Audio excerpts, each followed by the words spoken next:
Hello, we got another recap here for USL New England. This was the late night game for Saturday. This was the USLW final between Vermont and Salmon Bay. I knew this was going to be a tough game going in there because Vermont has never traveled out this west before. The previous furthest west they've traveled was to Hudson Valley, New York, and that's not even a travel to compare with. So I knew this was going to be a tough game going into it.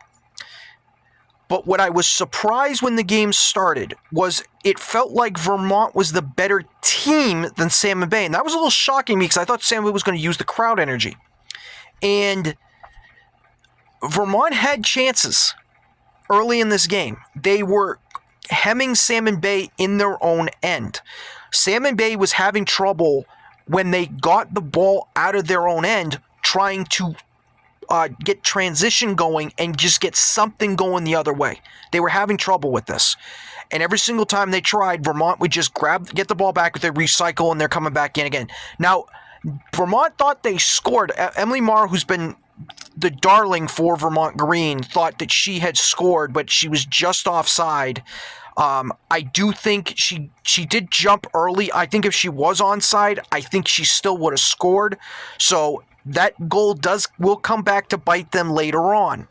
But going into halftime of this game, it was scoreless. But I felt like Vermont was the better team in this. So I was thinking, okay, I had two things thinking when this game went to halftime. Can Vermont continue this for another 45? And did they throw the bets that they had at Salmon Bay? Because I'm waiting for Salmon Bay to wake up. Unfortunately, that second thing happened, and Salmon Bay was the much better team in the second half, and the energy of the crowd was starting to become a problem for Vermont, because Vermont's used to having the good crowds. This was a hostile environment, which was the first time they've been in one this year. I'm not saying Hartford was not one. I'm saying this is different than Hartford. So we head into about the 80th minute, and still nothing, and then Hudson Valley. Salmon Bay scores from just outside the box, a long shot that beats Shippey, and it's 1-0. Now, about 5 minutes later, Shippey would have to leave with an injury, and she dislocated her shoulder. It was a gruesome injury. I give credit to the Salmon Bay fans who gave her a standing ovation as she left the game. She had to go right to the locker room, but I appreciate the Salmon Bay fans who are giving her a standing ovation, because I think everyone understands that the reason why Vermont Green is here in the final is because of Shippey. Shippey was the main reason, even though everyone's talking about, when you look at their run, it's Mara and the goals she's scoring. Shippey is also one of the big reasons. So to lose her was huge for Vermont, and it became a problem. Well, I'm not saying it became a problem. The reason why it became an issue is because the backup for Vermont Green, who plays at Vermont, she hadn't played a game this year. It had been all Shippey all the way through. So she was coming in extremely rusty. So I was really concerned if this game went to penalties, what was going to happen. That was my concern on that front. Now, when we got to... But even before we can even think about penalties, Vermont had to get a goal because they were trailing 1-0. And when we got to the 90th minute, Vermont's pushing, but Salmon Bay was doing a really good job defensively. Defensively, they were sound. Vermont Green, especially Mara, was having trouble. She was making silly fouls, and it was frustration fouls.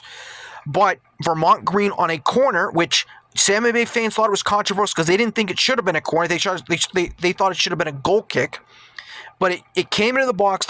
It was bouncing around, and if you know anything about soccer, once the ball starts bouncing in the box, it is a danger for the defending team. And Vermont Green gets it. They put it in the top bins. It's 1-1. The Vermont crowd that was there, which was about 50 people, went nuts. The Vermont bench went crazy. And I'm thinking, okay, Vermont has the momentum. Can they continue this going into the extra time? And through the first 15 minutes of the 30, they were that better team. They just couldn't put anything on target except for one long shot, which I don't think it would have went in. I think it would have just gone wide, but their keeper had to come out and make the save. But Vermont was the better team in the first 15 minutes. They just couldn't put the ball in the net. kind of similar to the first 45 minutes, and just like the last 45, this last 15 was all Salmon Bay. Salmon Bay even had a chance at the end because Vermont Green had a corner at the 120-minute mark. Now, they didn't announce how much added time there was. Apologize for my hair. So we didn't know how much time there was. So when they put the corner in, I don't know if Vermont Green was expecting this was the last kick, because they didn't get it and Salmon Bay cleared it, and all of a sudden they're rushing the other way. And they actually had a one-on-one with the keeper, and she completely missed the net. Like, completely. And she had just gotten subbed on, so it was fresh legs for Salmon Bay. So this game was going to pens. And I wanted Vermont Green to win, obviously. I felt like they were not going to win this game in pens. And the reason why I say that is because Salmon Bay coming into this game, into this final, 3 of their 4 games to get here were via the pen. So I'm thinking, great. Oh, excuse me, I should say this was the 3rd of 4 games that was going to pen. So 2 of their previous 3. I should correct myself. And for Vermont Green, I don't think any of them has taken pens. I don't think any of them have. I don't think they've even defended any pens. Throughout this season, I don't think that they've had to take pens at all this season. So this was going to be a new experience for them, and I'm thinking, advantage Salmon Bay, plus Vermont's playing their backup keeper. So the first 2, Vermont goes up first, they score right down the middle. Second one goes up, score for Salmon Bay, it's 1-1. Second shot, Vermont shoots, tries to go to the left-hand side, it is saved. I'm going, great. This is probably where it's going to end. Credit to Vermont's backup keeper. She made a leg save. Tie game. Vermont would then score their next 2.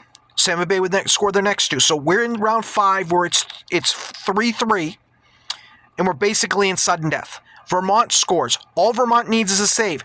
Can't get it. We go to the next round. Vermont puts it up over the bar, which is where I see a lot of people missing. I don't understand why they want to go high. Just low, they go high for some reason, and then the next one goes in. Salmon Bay wins the final. Vermont Green loses. I am disappointed they lost, but I do want to say this. I couldn't be more proud of them. Nobody thought Vermont Green was going to be at this point. Nobody had Vermont Green winning the division. Nobody had them going undefeated going into the playoffs. Nobody had them beating Long Island, Asheville City, and Eagle FC. I know I got the order wrong, but all 3 of those teams had experience. I know Long Island had won a playoff game, but they had experience going into there. They put soccer back on the map when it came to women's soccer in New England. And I only can imagine they're going to be better next year. We will see. Like I said, I hope Shippey's okay, because like I said, she dislocated her arm, so she couldn't be in the shootout. I have a feeling it would have been probably a different result if she was in there, but again, I'm not blaming their backup keeper. I'm not blaming. She was put in a tough situation. She did her best that she could. But it was a good game regardless. So, thank you, Vermont Green, for your season. It was incredible. I can't wait to cover you again next year. Thank you on all of New Englanders for giving us that ride. Thank you very much for also listening to this. This was another preview for USL New England. I will see you for the next one.